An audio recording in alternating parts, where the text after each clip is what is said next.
Bonjour Thibaut. Bonjour Lise. Alors tu vas nous parler aujourd'hui d'une BD qui t'a vraiment tapé dans l'œil, qu'est-ce que c'est ? Ça s'appelle Streamliner et c'est sorti chez Rutsev il y a peu de temps. Et de quoi ça parle ? Alors ça parle de Crystal, qui est une héroïne dans les années 70 aux États-Unis, qui vit avec son père, qui a en gros une station-service un petit peu abandonnée au milieu du désert. Mais un jour vont débarquer dans leur vie un type qui arrive avec une carabine que vous voyez sur la couverture et qui va ramener un petit peu tout son gang de pilotes et d'acolytes qui viennent avec des bagnoles en tout genre et pour prendre d'assaut ce désert et en faire une course en hommage donc au Streamliner, qui en gros était une discipline qui était née je crois dans les années 20, et au départ c'était avec des trains, donc ça allait en ligne droite, et ensuite ils ont fait avec des voitures, donc c'était toujours en ligne droite et c'était des courses de vitesse, et donc forcément quand va arriver ce mec et tous ces gangs, d'autres gangs vont arriver et encore d'autres gens, et ça va créer tout un joyeux bordel dans leur vie, et puis ça va pas mal affecter la destinée de notre héroïne qui va devoir s'imposer dans cette course. Donc les personnages principaux, c'est le mec et sa fille, c'est ça ?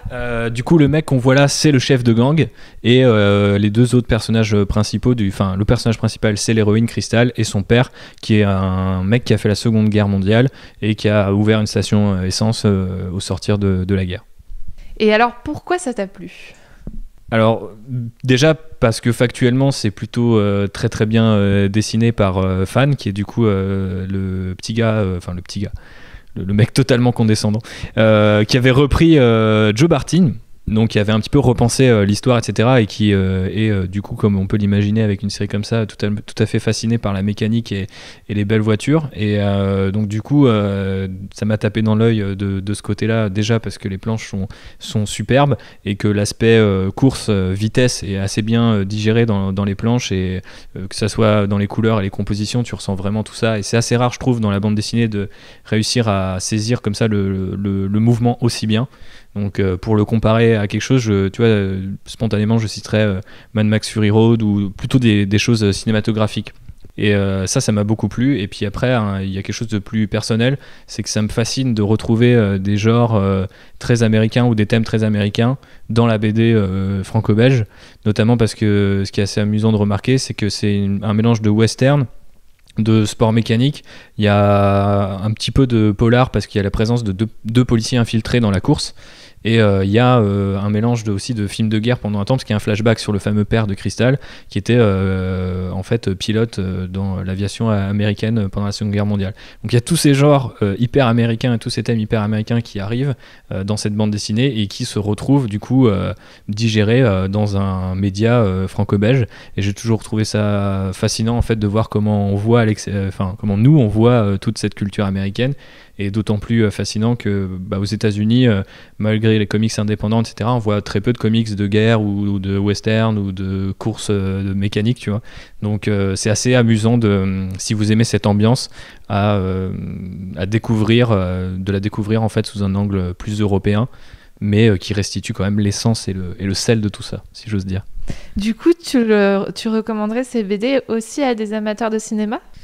Carrément, et j'ai été un petit peu, pas tout à fait surpris, mais ces derniers temps j'ai lu une interview de l'auteur, donc Fan, qui expliquait qu'il était très inspiré par Tarantino pour les dialogues en fait de cette série en 2 tomes.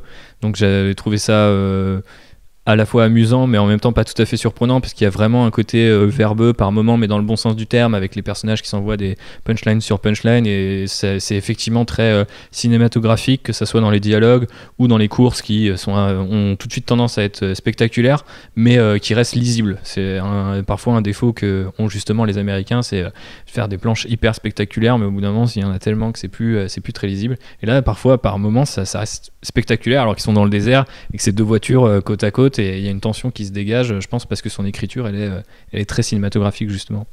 Donc même si on n'est pas forcément sensible à la bande dessinée, ça peut quand même nous plaire. Je pense. Et puis après, il y a l'attrait, on va dire, un petit peu classique des gros cylindrés, de l'héroïne badass et un peu sexy sur les bords et des planches qui sont hyper bien dessinées. Je sais que pour les gens qui sont pas forcément des lecteurs de BD, avoir une BD, déjà un bel objet et ensuite à l'intérieur de belles planches, généralement ça rassure, ça fait pas une grosse porte d'entrée.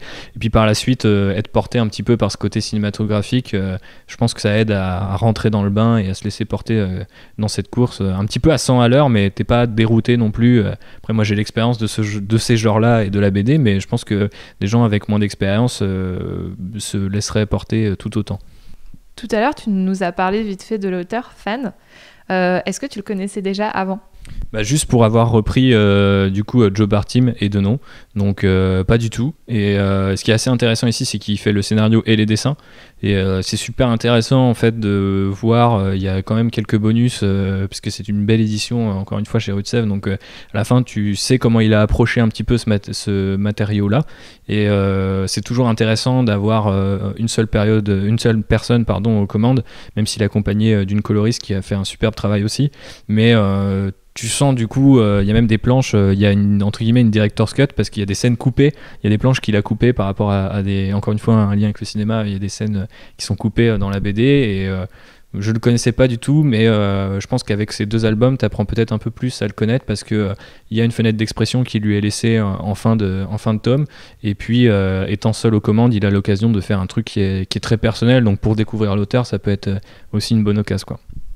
C'est un diptyque. La série est finie. La série est terminée. Voilà, et je montre quand même, les bouquins sont assez gros. Oui. Donc il y en a pas mal à lire et ils pèsent leur poids aussi. Voilà. Effectivement, de beaux objets qui rempliront assez vite votre bibliothèque vu leur épaisseur. Exactement, de beaux objets. Donc c'est chez Rue de Sèvres. C'est ça. Merci beaucoup Thibaut pour cette découverte. Je t'en prie. Et puis n'hésitez pas à nous dire si vous l'avez lu, qu'est-ce que vous en avez pensé. Et puis si vous avez aimé cette vidéo, n'hésitez surtout pas à liker et à partager. Salut! Bisous.